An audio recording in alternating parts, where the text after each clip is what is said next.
Hey, listen, if you in your car, if you with your family, if you in the backyard having a cookout, I need you to turn this all the way up, cause it's about to go live. Woo! This joy that I have, the world didn't give it to me, and they sure can't take it away.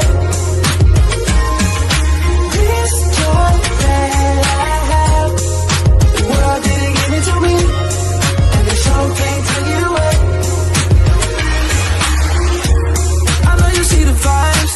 I know you see the light and how it shines. I'm a child of God, why you look surprised? I'm super fly, I won't apologize, cause I walk in favor, I got flavor. Salt of the earth, I can't lose my savor. Jesus Christ, yeah, that's my savior. Eyes on the cross, I don't see no hate. Amazing grace, how sweet the sound. Yeah, yeah, I once was lost, but now I'm fine. And I won't go. This joy that I have, the world didn't give it to me, I didn't give it, and they sure can't take it away. Sure can't take it away, no, no. This joy that I have, the world didn't give it to me, I didn't give it to me. Sure can't take it away. Sure can't take it away, no, no. I faced a lot of things in my lifetime, but God stepped in at the right time. Picked me up when I was down. Nothing can stop me now. Never see the righteous forsaken. Everything that I suffered has taught me patience. All my help, it comes from you. You're the only one that pulled me through. So refreshed, I've been renewed. Feel like I just can't lose. Joy that I have, the world didn't give it to me, and they sure can't take it away. This joy that I have, yeah, the world didn't give it to me, I didn't give it to me. Sure can't take it away. Sure can't take it away, no, no. This what I need y'all to do for me. I need you to forget about your problems, grab your loved one by the hand, and take them to the dance floor, cause it's about to go down. This joy that I have, the world didn't give it to me, and they sure can't take it away. This joy that I have, the world didn't give it to me, and they sure can't take it away. This joy, woo, this joy, this joy, this joy, this joy.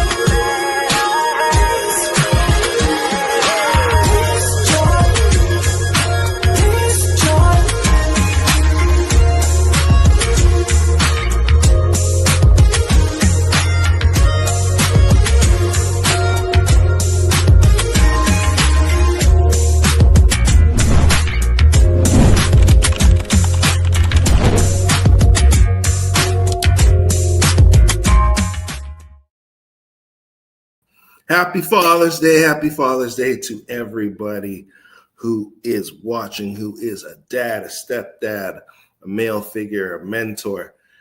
Please, I hope you had a wonderful day, and I hope that I'm so thankful that you were able to include this podcast as a part of your day. I pray that it blesses you. My name is Gregory Bloomfield. I am a father to two wonderful kids, Thaddeus and Isabel, and to three bonus kids, Quanell, Ashley, and Jalen. So I just want to say thank you for the Father's Day greetings, and to all of you that are watching, happy Father's Day. My name again is Gregory Bloomfield, and you're tuned in to the hardest working podcast in this part of YouTube and Facebook, the Motivation Moments Podcast, where our theme is to be encouraged, be inspired, and be motivated. Like, share, and subscribe. If you are watching on YouTube, thank you so much for tuning in.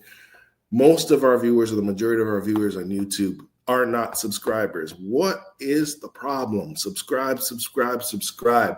It's free, and click the button for notifications. If you are on Facebook, thank you so much for tuning in. And can you follow the channel Motivation Moments with Gregory Bloomfield? It would be wonderful. I'd greatly appreciate it. It lets you know when the next episodes are, and it also helps support this ministry. So thank you so much for tuning in. Listen, again, I want to say happy Father's Day to everyone who's out there. And I also want to give a special shout out to the Merrimack Valley SDA Church. Yesterday, I was their speaker for their prayer breakfast for men, their Father's Day prayer breakfast, and for the divine worship. So thank you so much. We had an awesome time. It was powerful seeing the men leading out and singing. We love it. We love it. We love it. So thank you for having me.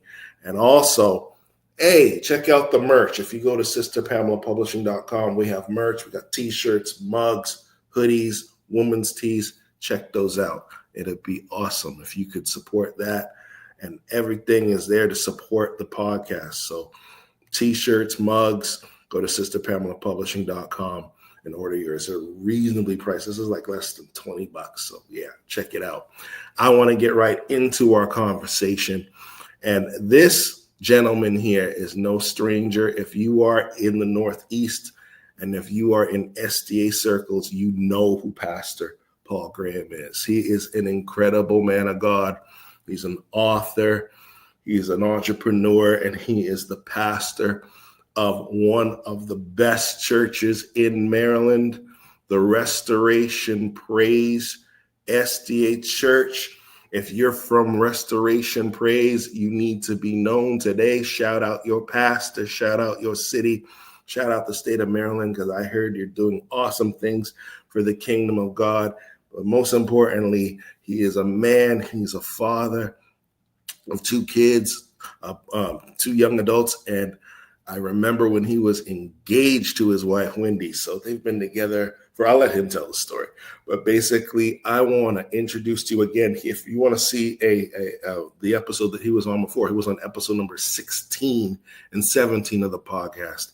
And now he's back in episode 144 and a future episode this month. So without further ado, let's get right into it with my boy, my friend of 2 decades, Pastor Paul Graham.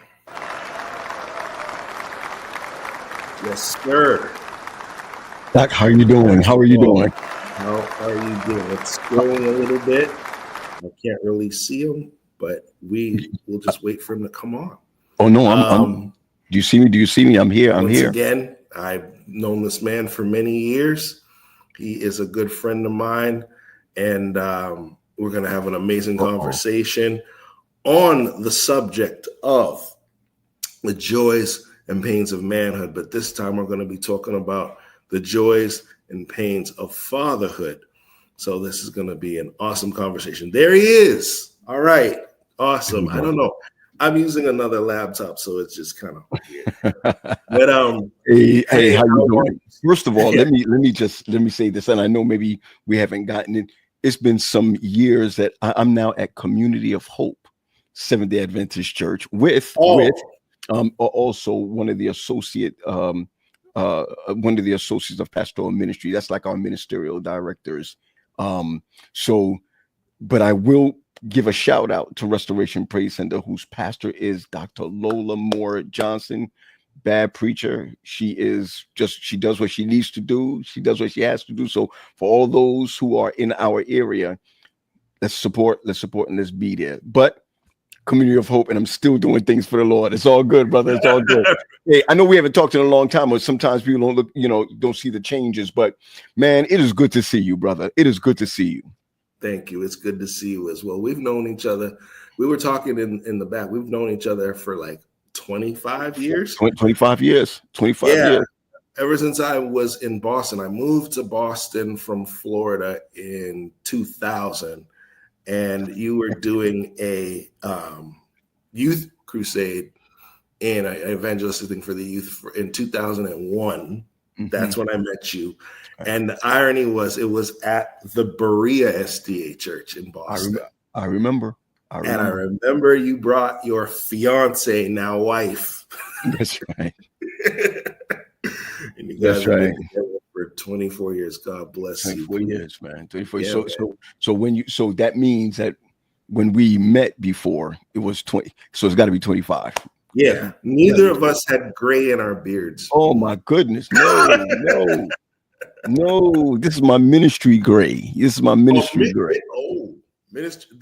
And this is my podcast gray. I got you, man. I got you. Well, happy Father's Day to you, brother. Happy Father's Day. Yeah, likewise. Same to you. And I was going to say that now the funny thing is I met you at Berea. I wasn't a member of Berea. But now, fast forward to 2025, I am now a member of Berea, of the church that we met. And my pastor, Pastor Etzel Kadea, you were telling me, and shout out to him if he's watching. Oh, yeah. Shout out. Yeah. You pastored his dad. Is that what I'm... At Linden, at the Linden Church. Oh, yeah. Okay, shout out. And then his dad, his dad ended up pastoring also. He was just that equipped. Let's put it that way. That he handled, I think, 2 churches in Northeastern Conference also. Oh, okay. Right, in his seasoned age. That's right. That's right. Right. Yeah, so, man. Elder Cadet, great guy, man. Great guy. Great family. Yeah, exactly. He's a great pastor as well. So shout out to him, Berea family. But listen, I wanted to talk to you about fatherhood since today is Father's Day. Shout out to all the fathers. What I wanted to talk to you about is your spiritual legacy. Now, you are a busy man. You're a writer. You have a business. You also are a pastor, you're a father, you're a husband. We're going to talk about fathering. And to some people, you're considered a spiritual father. You mentor other men and you mentor people in your congregation. How would you say, in terms of the challenges of spiritual life in a digital age? You are I see the microphones. I see you have your own podcast and stuff like that. Talk about being spiritual and being spiritually relevant as a man and as a father figure, and even to your own kids in this digital AI podcast electronic age. And please, to the audience, please participate, engage. Feel free to talk and put your comments as well. And then we'll put them up on the screen. Listen, one of the craziest things is, to be who you need to be in the field that you're in, that you help so many others in. My dad always said, watch the people who are professionals in a certain area and they are the worst in that area for themselves. So he would say, okay, take a mechanic. A mechanic probably has the worst car when he's supposed to have the best car, right? The doctor is the one that's outside smoking. You understand where I'm coming from? You look at a carpenter, and a carpenter, they out there, they beautify everyone else's home, but when it comes time for their home, it's jagged edges, in the house. You understand where I'm coming from? It's like the shoemaker kids that don't have shoes. Come on. So when you say that, how do you stay relevant, and how do you keep that spiritual legacy going? I think one of the things that's important is to recognize that I want to be careful when I say this. Spirituality in my first church is home. That's my first church. My first church is not where I pastor. My first church my first job is not where I am in the conference or this, that, and the other. My first responsibility and church is my home. And so I think that is really important that for someone myself, where so many people are looking up to me for spirituality, and so many people are looking up for me towards for so many different things spiritually. The truth of the matter is, then what does my house look like spiritually? You understand where I'm coming from? Do I pray often with my children? Do I pray often with my wife? Do I do all these things? And let me tell you something. A lot of times, how I feel, maybe not how other people may see, but how I feel, I've fallen short over and over again in this spiritual legacy thing. Yeah. But you got to get up and keep on setting that example, so that your children, your wife, those who come into your compound, so to speak, right, they recognize that it is a spiritual place more than a mundane spot to just hang or just to be at. You understand where I'm coming from? So how do I do? So how do you do it in a world, in a digital world? Mm-hmm. I think the greatest thing about spiritual legacies is sharing it, and so in this digital age, we have the opportunity of sharing it just sharing it with others, whether it be a podcast like your podcast and motivating, whether it be for mine, Bible Boot Camp, 5 a.m. in the mornings, Yeah. I think it's really important to continue a spiritual legacy by being that legacy yourself. Yeah.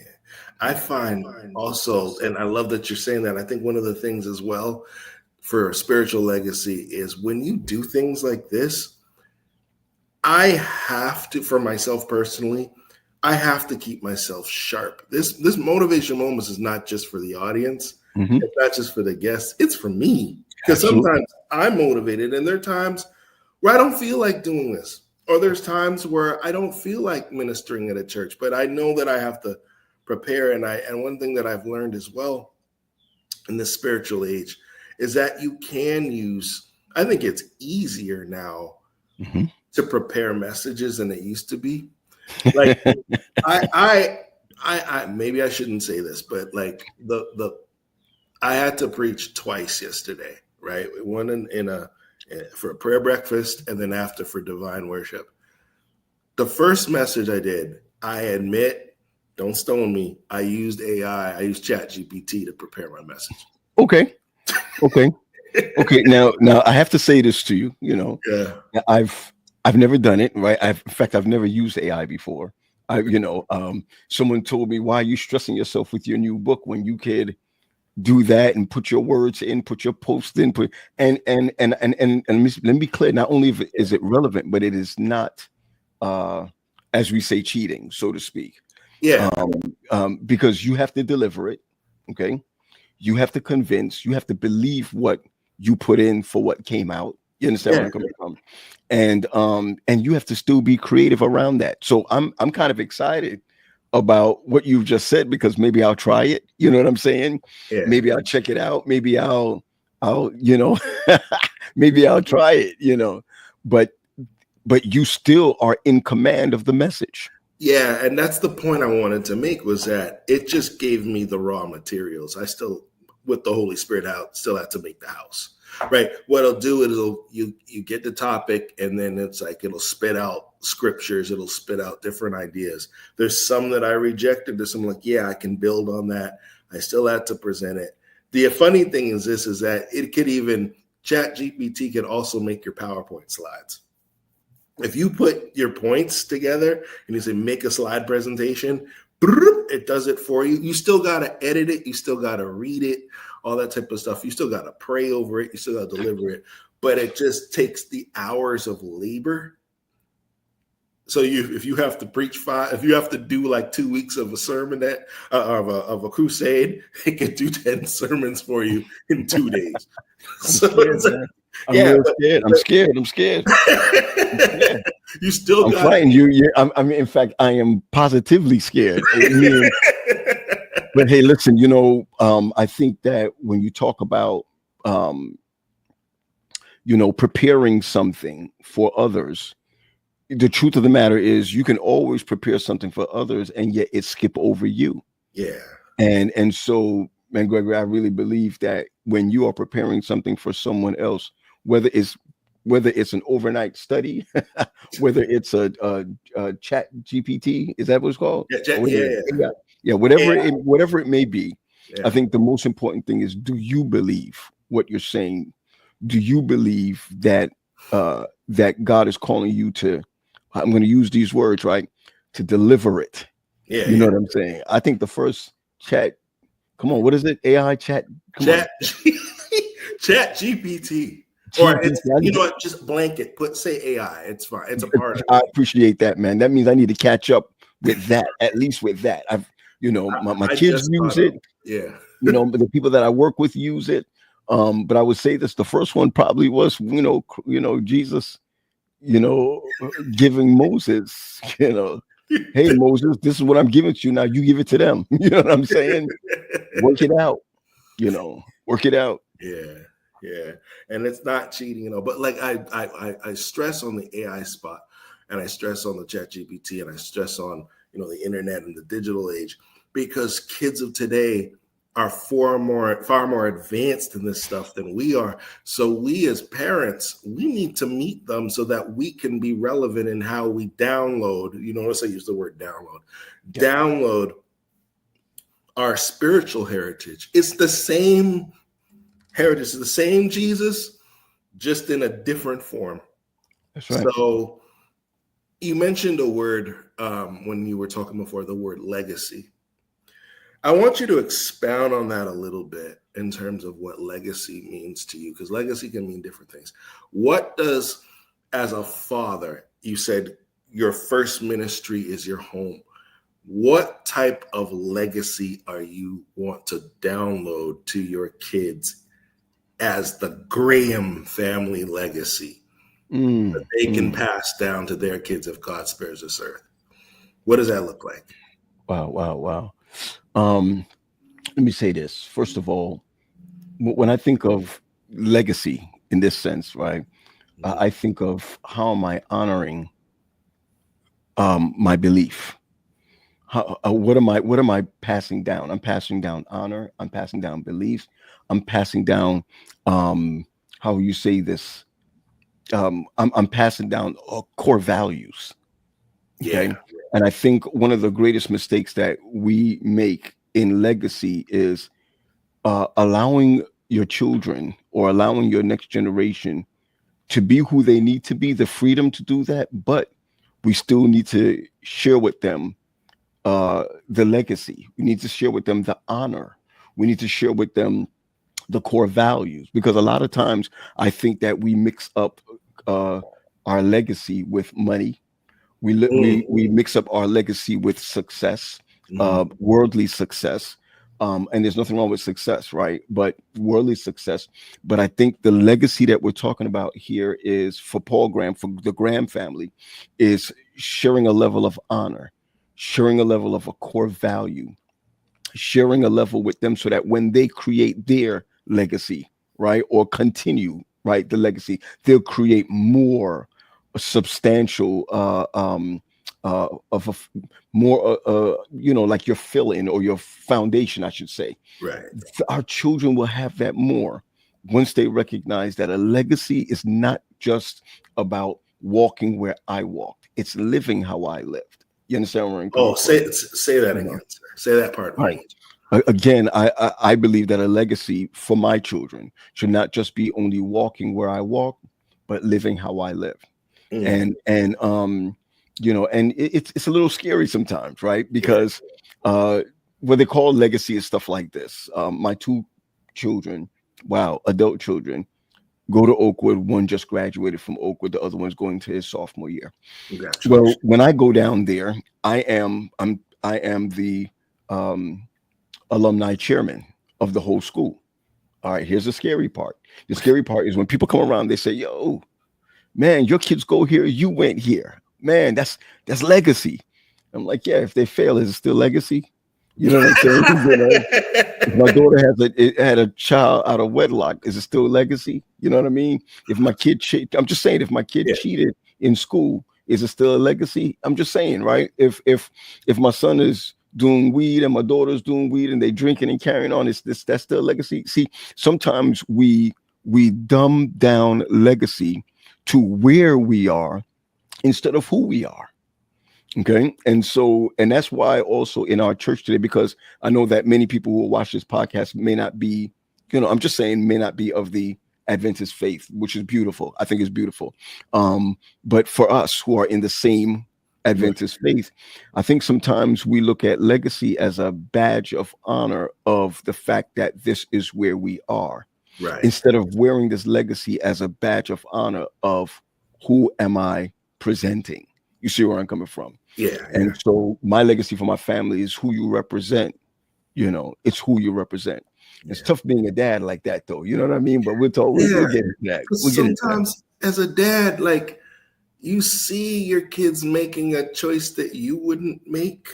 Mm-hmm. And then it's like, you think about your name as like, I wouldn't do that, so therefore you can't do that. Well, hold on just a second.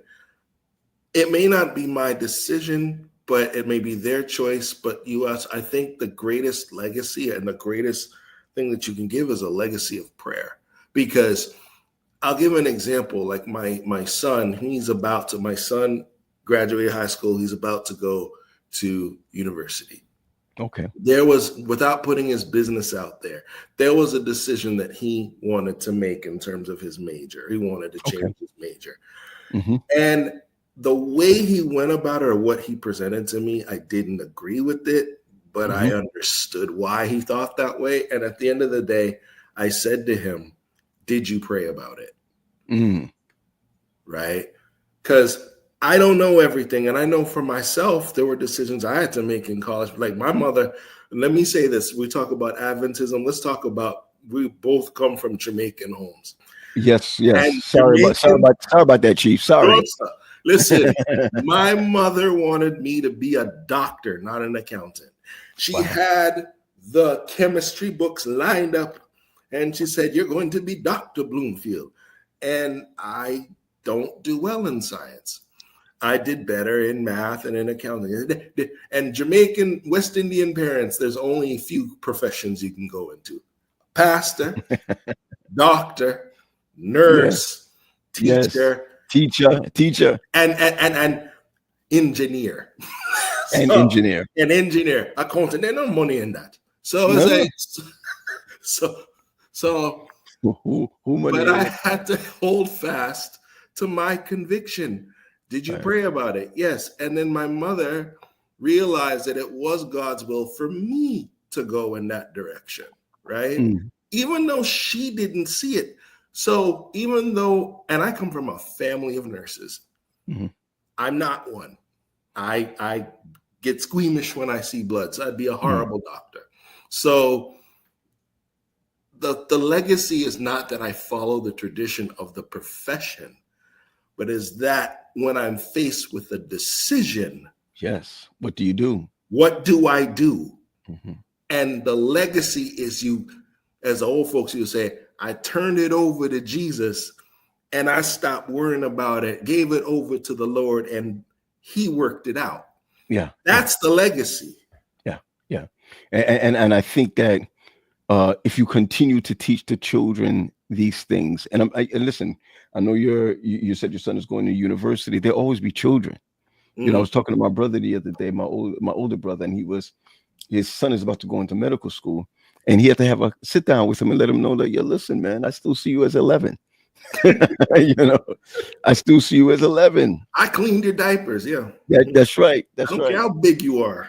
Right. That's right. And you talk about a 6 foot something young man. The issue simply is, as you said, is, leaving that legacy is also leaving keys. And one of the keys in legacy for you, as you just said, did you pray about it? Prayer is a key, And I think another key is, which I think my daughter has shown me up with, is she has what do you call it again? Devotion every morning. I'm not a devotion guy, man. That's not me. I mean, I'll pray in the morning. I'll pray in the afternoon. I'm talking my own prayers. You know what I mean? But for me, getting up and reading something and so, what have you, whatever, you can catch me in the middle of the day when everything's quiet. But she's methodically does that, and that is her building in the legacy that she has learned with. You see where I'm coming from? Because she didn't get that from me. She probably got it from her grandmother, who gets up 5 o'clock every morning. Like every West Indian grandmother is every morning. And every Friday night, day is dying in the West. That's right. Heaven and earth are full of rest. If you don't know the Adventist hymnal, you don't know what I'm talking about. That's right. So leaving a lasting legacy is asking those questions. Have you prayed about it? Have you talked to God about it? What does patience look like? Have you, and watch this, have you bothered God about it? Because it doesn't bother him. Ooh, I like that. Say that one more time. Have you bothered God? Said, have you bothered him? And he says, test me, man. Test me. And sometimes I think I'm bothering God. Listen, somebody said this at my church, that was preaching at my church. I believe it was when he was preaching, and someone made a comment that, you can't bother God. He's not he's not that's what it was Pastor Chris Cheatham who said it. You can't bother God, or you can't insult God. I man, I'm gonna get it. I'm gonna get it right. But it had to do with God is not tired of you. Mm. God is not tired of you. And I think that what God is calling us to do at this generation is to recognize that God is not bothered by you bothering him. You know, that's a quote. If someone needs to hear that, my son just said, "Shout out Gregory Bloomfield. I'm dad to you. Thank you, son." But yeah, it's God is not bothered by you requesting. I could add something to that.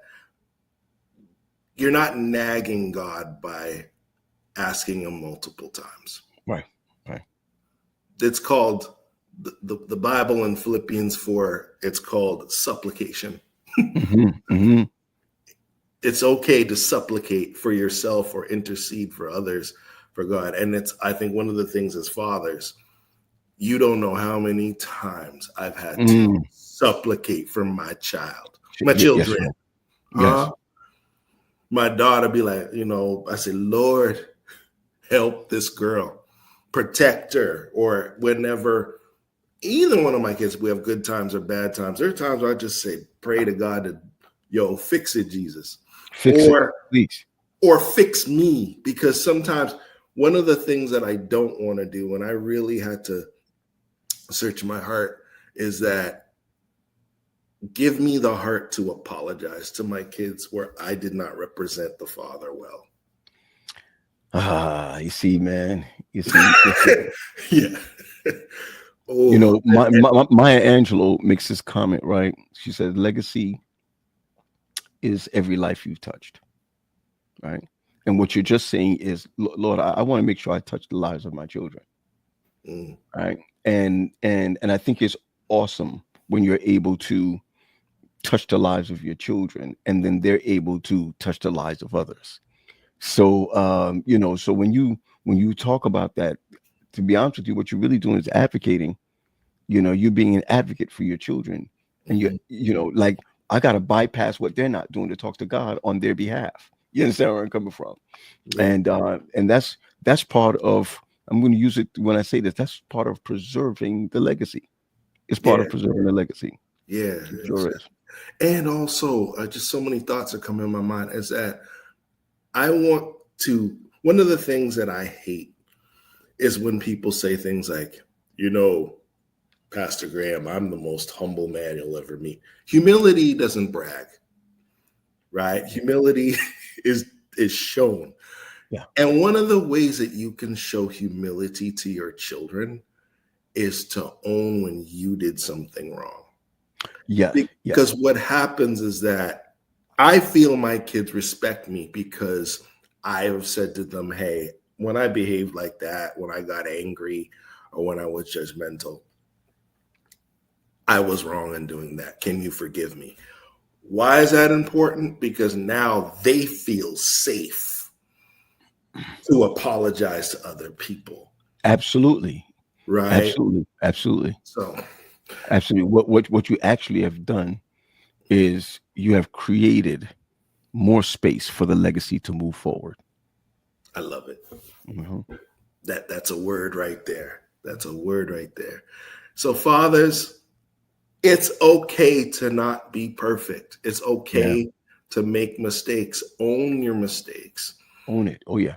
Own it to your kids, because sometimes some kids have been waiting 5, 10, 15, 20, 25 years just to hear their dad say, I'm sorry. And showing them, here's West Indian sorry.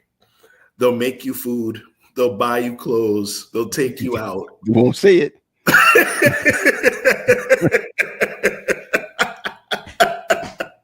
You won't say it, man. Hey, and I shouldn't even just say West Indian. I would say a lot of people in the African diaspora, the way that they say I'm sorry is they'll like take you to dinner, or they'll you want something? You want something? You want something to eat? Yeah? No. They're just saying, you're hungry, or what they'll do is they'll make you your favorite meal and say, I had a little time and I thought I'd make you some yam and green banana and some. Yeah, we've got to be able to say that I erred. Yeah. We have to be able to say that. I think what it does also is that it builds the the emotional intelligence of the children. Yes. It definitely does. A lot of our children are not emotionally intelligent, not just because of the food that they're eating or what have you. Many of them are that way because of what they've seen at home. And I think it's frightening sometimes. I do. I think it's frightening sometimes when we allow ourselves to be, to set our children free, Mm. to create their own legacy. And there's nothing wrong with that. But what we want them to do is to acknowledge where they came from, Yes. acknowledge who brought them where they are now. And even if you create your own legacy, at least you had something to stand on where you can say, my grandson did so and so. You're still a part of that legacy that continues. You see where I'm coming from? There's no cutoff with a Right. legacy. That's why it's so important for fathers to be present, or where there's no father present, that there's at least a father figure or an authoritative figure, right? Okay. Or an authoritative figure that can help in the legacy. Women are doing it by themselves. Yeah. You understand where I'm coming from? And I'm not even saying they're doing they can't do it by themselves, but it is factual that that the teamwork is spiritual. Yeah. The teamwork is godly. And I just thought I saw something that Jamar Moore Jamar just said. put a really good comment there. It was apologies make us fallible. If we could see that. Yes, thank you. Apologies make us fallible and human. That is an awesome comment. Thank you, Jamar, for saying that. You want to expand on that, sir? I mean, he probably can, but I'll tell you this. Yeah, But it is true, right? That when we apologize, it helps us to know that we can make mistakes. It helps others to know that we all make mistakes. And if we're human, as he says, and that we're human, that means we walk the way of error. We could never be great without error. We can't. We can never be in order, I'm going to say this right, in order to get to the top, you got to climb. Yeah. And this is one of the reasons why I want my children to know that no one takes you to the top. When someone takes you to the top, there's always something that they're expecting. But when you climb by yourself and on the legacy of prayer, the legacy of study, the legacy of truthfulness, the legacy of even what you're talking about of apology, well, when you climb on those keys of legacy, you don't owe anybody anything. Yeah. The mistakes that I've made in my life, and I was actually listening to him, and I'll footnote him, Dr. Myron Edmonds. He did he's deep into the winning circle. That's his group. Shout out to him in the winning circle. Yeah, winning circle. And he said something that made a lot of sense. He said, us as fathers, we need to talk to our kids, not just about the good that we did, but also the bad. We need to be honest and say, you know what? I wasn't the father I was supposed to be, or there are mistakes that I made in my childhood, or here are some of the scars. Because he said something that made a lot of sense. He said, if you don't talk about the errors that you made in your youth or even as an adult, your children are destined to repeat it. Because if you don't talk in your family, if you don't talk about, see, a lot of times as fathers, we want to hide things, and we're so concerned about our reputation and legacy aren't the same thing. No, right? no. All right, okay, go ahead. Yeah. Reputation and legacy aren't the same thing. Your legacy can be, yeah, I messed up, but Christ forgave me and Christ restored me. Reputation is you want to cover everything up and let's not talk about it. No, let's talk about some of the things that I had to overcome in order to be the man that I am today. Here are some of the scars that I don't want you to experience. I've had to tell my children about the scar of divorce. And as I see my son in his relationship, he got his little prom date and he loves her and he got all that. I could put a whole bunch of stuff out there. I feel the need to pour to him the mistakes that I made in marriage, his mistakes I made with his mother. The thing, not blaming his mother for all this stuff. She can talk her own talk. Exactly. She can talk her own talk with the kids. Let me own my part of it and why in this marriage I'm going to do better and let him see that I do better. And to be honest, sometimes us as Christians, especially as men and in church is sometimes the hardest place to be real. Yeah. Because what church has done for so many of us is we've created again a foundation and a legacy of judgment instead of a legacy of forgiveness or a legacy of, as Jamar says, of recognizing that we all have sinned and fallen short of the glory of God. So your mistakes are etched in stone instead of your mistakes should be really etched in the fleshy parts so that it can change, so that you can change. That's what the Bible says. The Bible says that I want to take your fleshy heart and change it. It's hard to change your stony heart, but it's easier to change a fleshy heart. And I feel like church has been that place where it's so judgmental that you are afraid to say so and so. Like even a strong example yesterday, as we was talking about fathers for church service, I asked the question and asked them not to put the cameras on anyone. Is there anyone here who does not know their father? And 3 individuals put their hand up and said, I don't know my father. Right? And the first thing many of us may think of is your mother. What you understand where I'm coming? We immediately start judging. We don't go in with a sympathetic heart. We don't go in and say, man, well, we want to know how did that happen, or who was the guilty individual. That is what keeps many of us, as I'm going to say this, as parents, as fathers, not wanting to talk about certain things. I wrote it here just earlier because the fear is that they may take it as permission to make errors, right?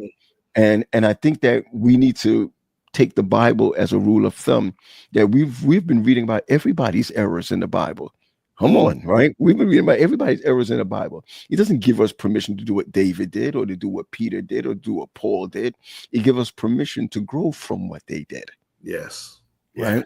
And so again, Myron Edmonds is 100% right. I agree with him in that manner, where if we don't speak to them, they'll end up doing the same things we did, or probably even worse. Yeah. Exactly. That's so one of the biggest things Myron Edmonds does talk about when I listen to some of his podcasts and what have you, is the level of accountability. And so what you're talking about is making yourself accountable to your next generation. Yeah. It matters what I say. And the older I get and the more that my children can comprehend me and the more intelligent that they get, the more I realize I can't fool them. And they're watching. They may not be talking, but they're watching. And how I deal with people, how I talk, how I relate to their world and stuff like that. Because what I don't ever want to do is create a legacy of being fake. I want them to know that this Christianity thing is real, and most importantly, that it works. Yes, yeah. Right? This isn't just a bunch of fables and a bunch of allegories that we just talk about. But then when real life happens, we want to cancel the spirit of Jay-Z that says real life starts when church ends. We don't want that. We want real life. You can apply the gospel to real life and it works. You know what I mean? So yeah, fake is what the next generation sees as hypocrisy. Yeah. right? And it's an outspoken generation, right? What people want is for dad to be authentic. What Mhm. people want is for the legacy makers, Yeah. right? Is to be authentic. Yeah. One of the things that I can say about my dad is 87 now, and he is experiencing a lot. Let's put it that way, Mhm. without putting everything out there. And one of the things that I wanted to share was I did a post about him, and I didn't look at my brother's post. I only did my post, but I saw his post later on in the day. And what I wrote in my post was that, listen, this is what I'm talking about concerning the freedom to share, the freedom to understand. And I wrote and I said, I've never seen my father hold a grudge. Mm. And I knew people did stuff to him. I knew people did stuff. I've never seen him hold a grudge.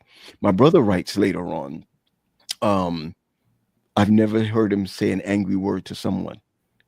I mean, other than us as kids, Other than you, yeah. maybe he argued with my mom or whatever. But my father was the kind of man. In fact, my dad is 86. He's going to be 87 in August. My father is and he's not mild mannered. My father's not a mild mannered man, but he's kind.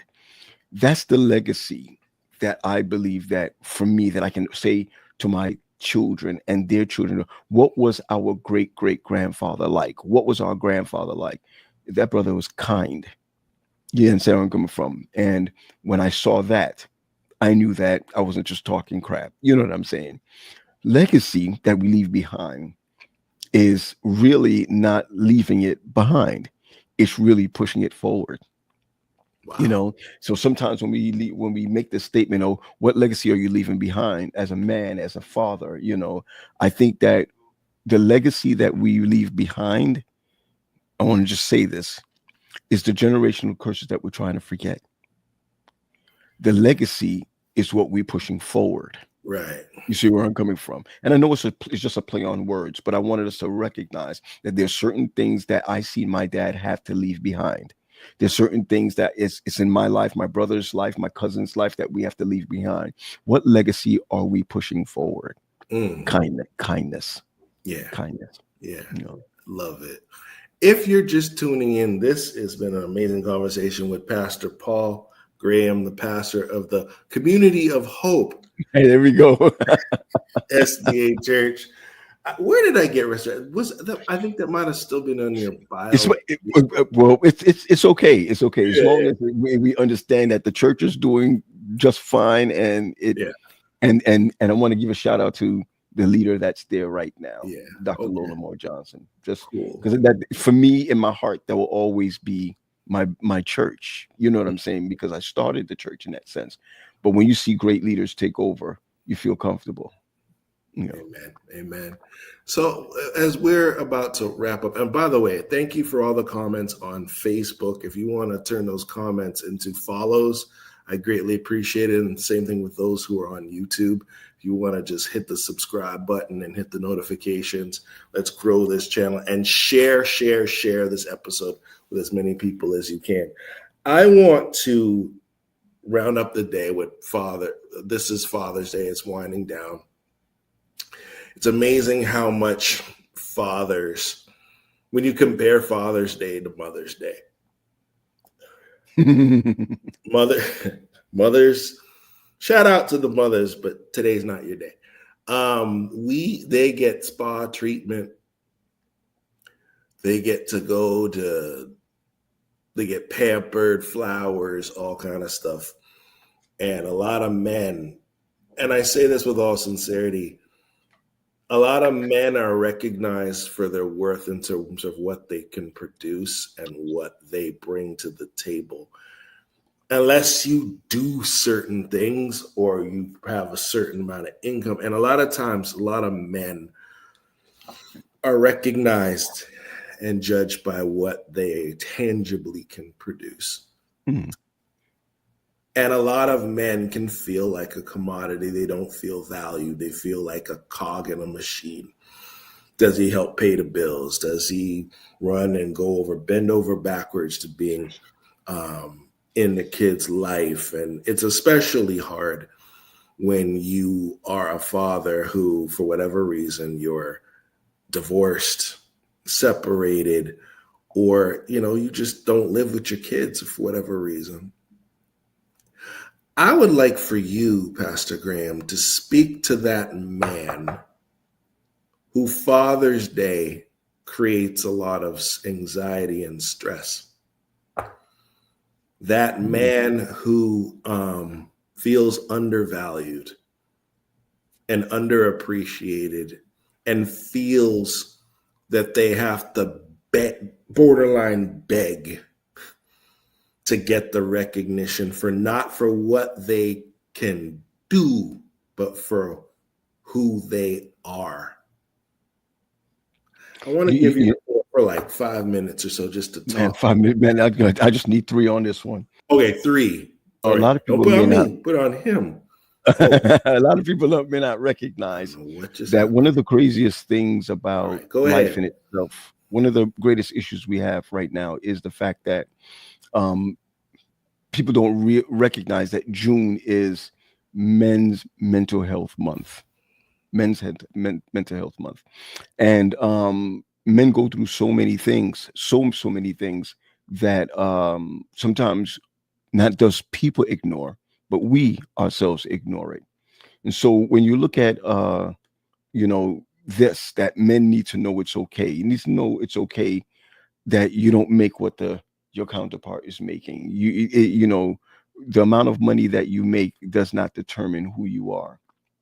I think what determines who a man is his love for his family, his love for people, and his love for the community enough to make it grow and to see it grow correctly.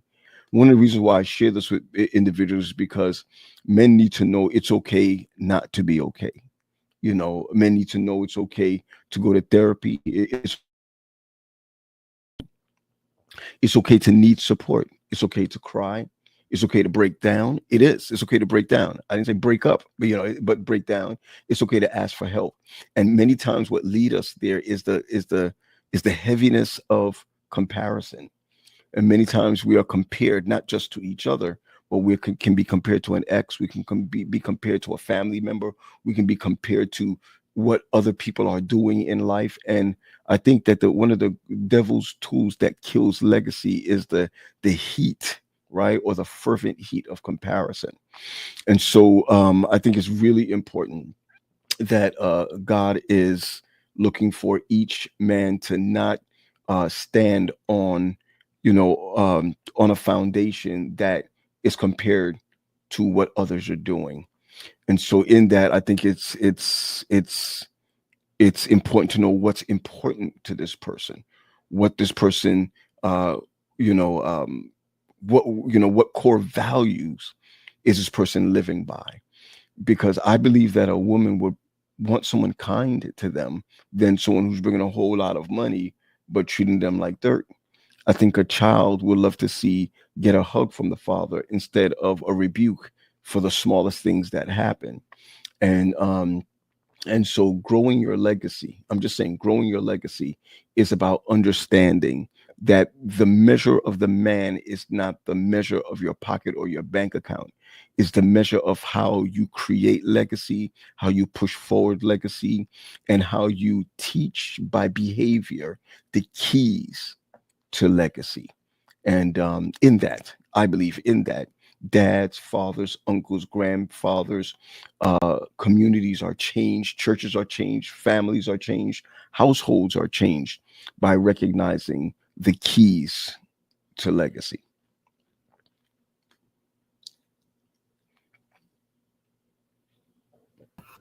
I actually loved what you said. That was so wise, and a man needed to hear that. And I really love that graphic that you showed. Can you put that up one more time? Sure. Absolutely. Everybody take a screenshot of this graphic. Men need to know it's okay to talk about their feelings, to ask for help, to break down, to cry. Yes, if Jesus wept, you can too. Come on. Support, to be vulnerable. You can't have breakthrough. You can't have You can't transition to the next level unless you're vulnerable. To go to therapy, let's make therapy normal. You know, Yeah.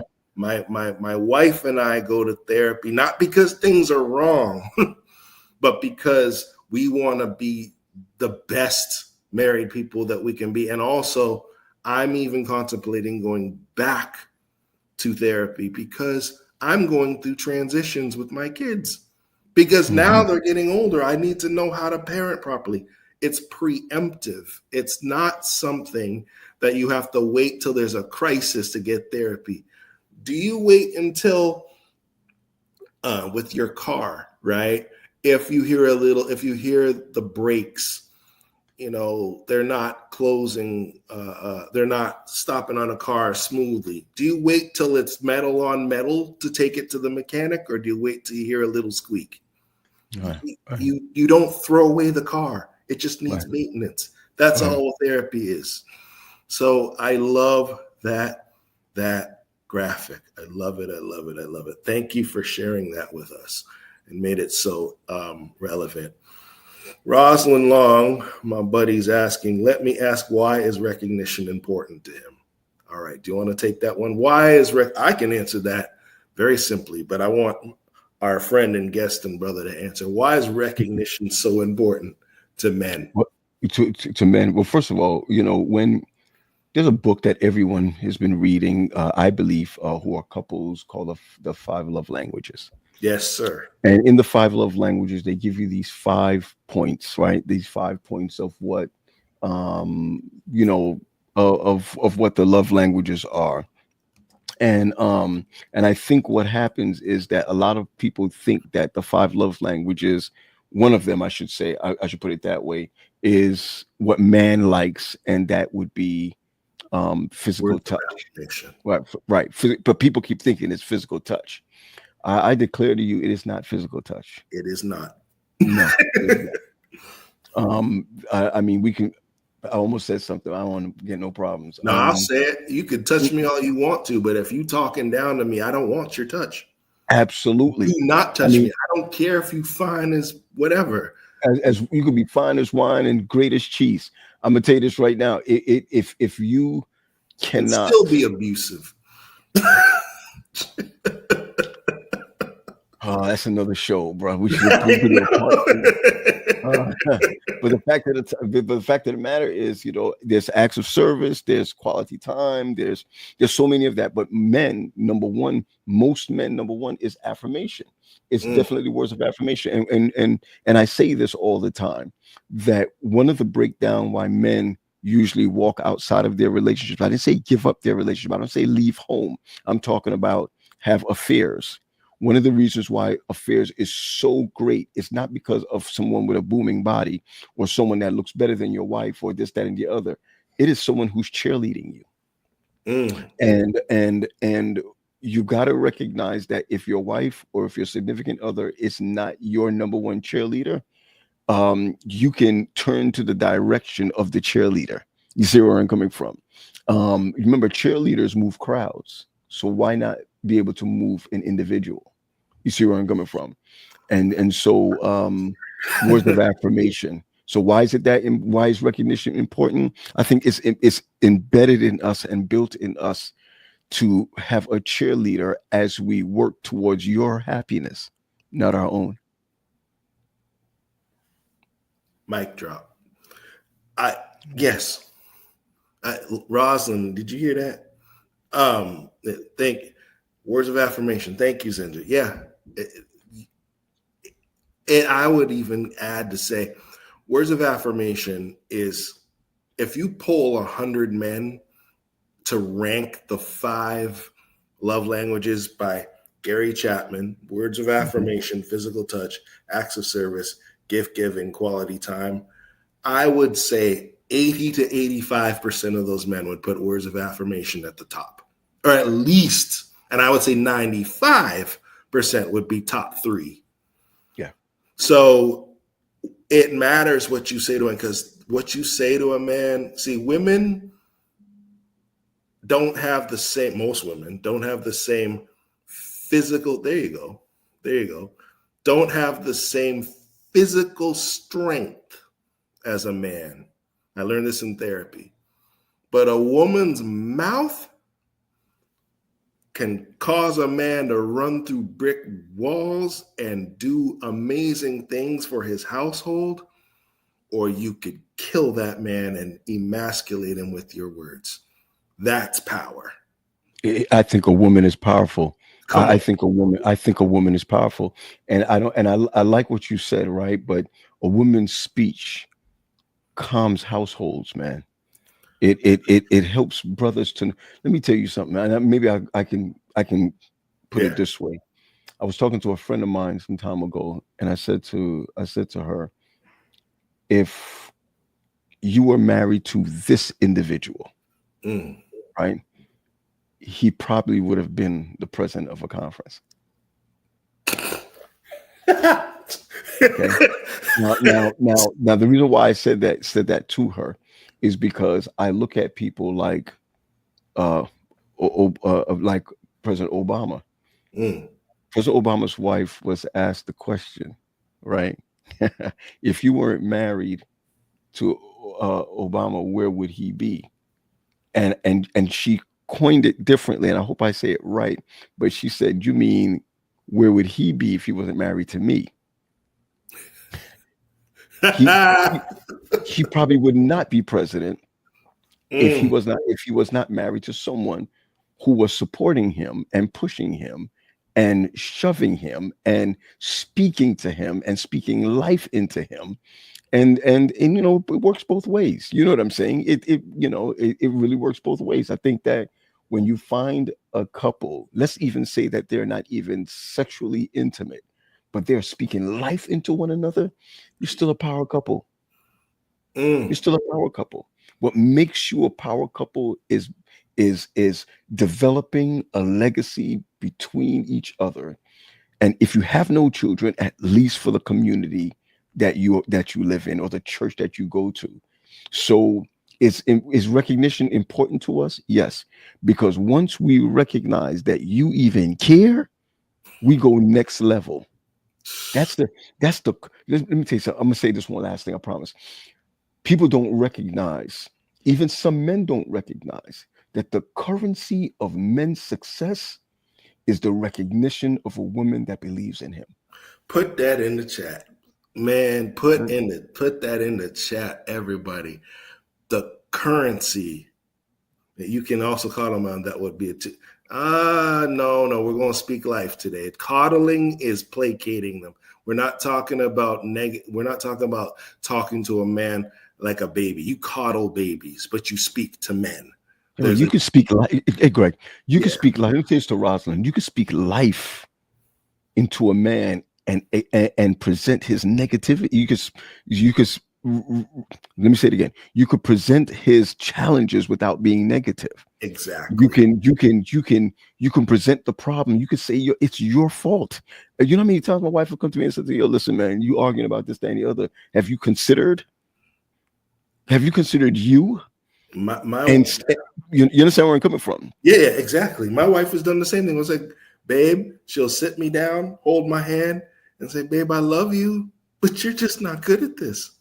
And hey, it kicks my ego a little bit, but because she has the legacy of pouring life into me, I can take the criticism. Yeah. We don't have time to really get into it and unpack it like we want to, because that's a whole other. This is the reason why the first time I had you on, I had to had you come back on again, right? But we're running out of time. That's all right. I want you to tell us, the audience, first of all, thank you for coming Oh, on, absolutely, man. Come on. and Absolutely. we need to know how we can reach you. You have a book as well. It's an amazing book. We can show you the book. 21-day reset. Talk about it quickly. Well, this book is called 21 Day Reset: Resetting Your Life from the Book of John. The Book of John has 21 chapters, and you take one day each and follow the homework that's inside of the book, and reading the chapter, the full chapter, chapter one, you got to read the chapter 1 of the book. It's I don't look at it as a devotion. I look at more of a plan. So the 21 days will take you 21 days into dropping a habit, starting a new one, and God is blessed with it. And if you want to, you can always go to, of course, 21dayreset.org. After the summertime, the new one will be coming out, and this new one is the 21-day reset, resetting your purpose from the book of Judges. Resetting your purpose from the book of Judges. So the first one is resetting your life from the book of John. The second one is resetting your purpose from the book Judges. And so you can always go online right now to 21dayreset.org or to Amazon and reset your life, right? You can't, because you don't want to say and buy one, right? But no, but in essence, yeah, buy one. Yes, but I'm going to say this: support Pastor Graham by going to that website, 21dayreset.org. As someone who's also in the literary space and as a publishing company, we appreciate when you actually go to the website of the author, because not to shout down Amazon, but Amazon, they take yeah. There's a reason why Mr. Bezos is a billionaire and wants to put rockets in space. That's right. In this case, when you do that, the link will take them. It will take them to Amazon, but they have a choice of which one that they can use. But I get it. I'm fine with Amazon also. Shout out to Daryl Morrison as well. Good seeing him on the podcast. And also your fullcirclesministries.com. Right, fullcircleministries.com. That is where you'll find the Bible boot camp. We go on Bible boot camp on 5 a.m. every morning. From Monday to Fridays every other month. I can't do that thing every day. So no, I can't do it every day. And also I do have an app, but I'm pushing out the website first of Advent. We lost your sound. Advent Mingle. There you go. Right, Advent Mingle, which is a dating site.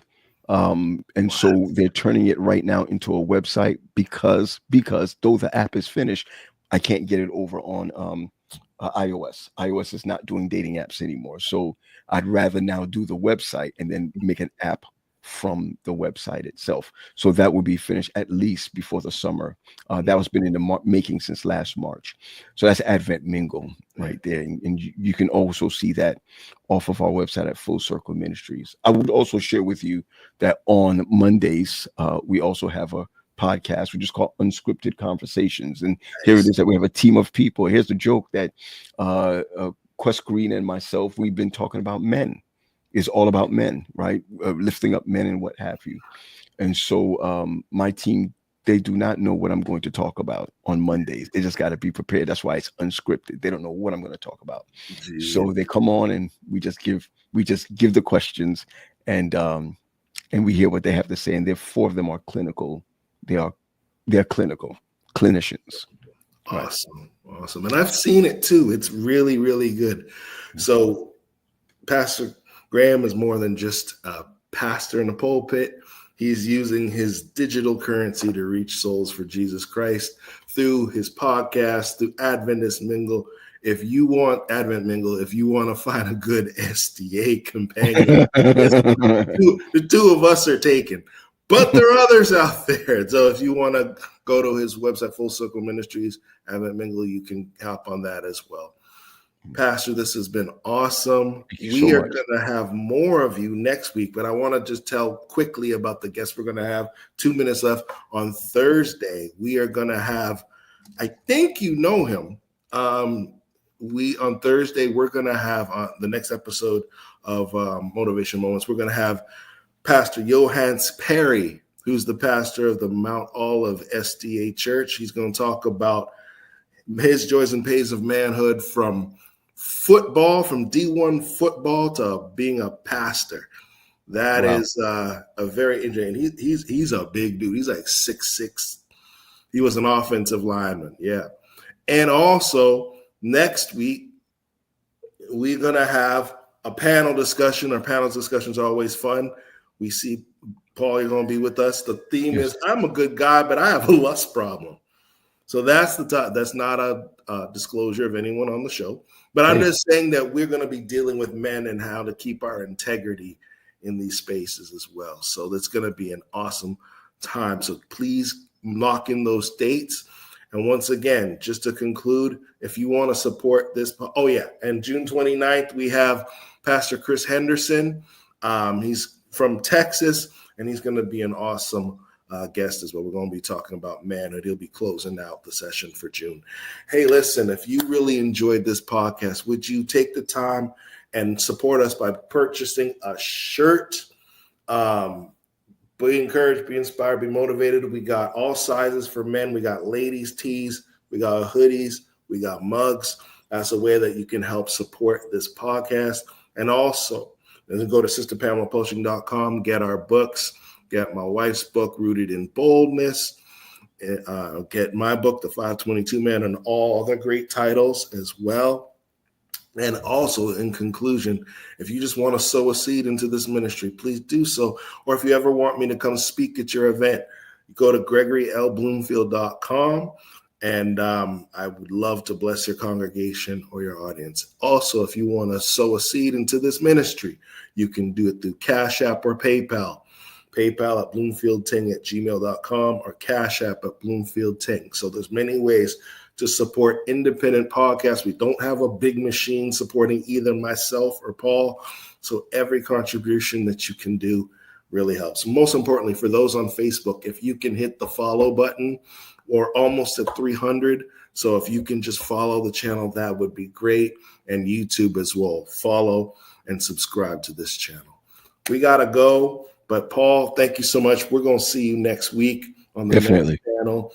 And this was really, really dope. Thank you so much.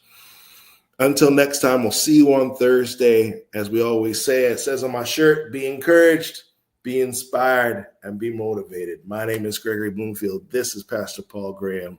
Have a good night. Happy Father's Day. God bless you. Hey, listen, if you in your car, if you with your family, if you in the backyard having a cookout, I need you to turn this all the way up because it's about to go live. Woo! This joy that I have, the world didn't give it to me, and the show can't take it away. This joy that I have, the world didn't give it to me, and the show can't take it away. See the vibes, I know you see the light and how it shines. I'm a child of God, why you look surprised? I'm super fly, I won't apologize, cause I walk in favor, I got flavor. Salt of the earth, I can't lose my savor. Jesus Christ, yeah, that's my savior. Eyes on the cross, I don't see no hate. Amazing grace, how sweet the sound. Yeah, yeah, I once was lost, but now I'm fine. I won't go. This joy that I have, the world didn't give it to me, and the show can't take it away. Show can't take it away. No, no. This joy that I have, the world didn't give it to me, and the show can't take it away. Show can't take it away. No, no. There's a lot of things in my lifetime, but God stepped in at the right time. Picked me up when I was down. Nothing can stop me now. Never see the righteous forsaken. Everything that I suffered has taught me patience. All my help, it comes from you. You're the only one that pulled me through. So refreshed, I've been renewed. Feel like I just can't lose. Joy that I have, the world didn't give it to me, and the show can't take it away. This joy that I have, yeah, the world didn't give it to me, and the show can't take it away. No, no. This is what I need y'all to do for me. I need you to forget about your problems.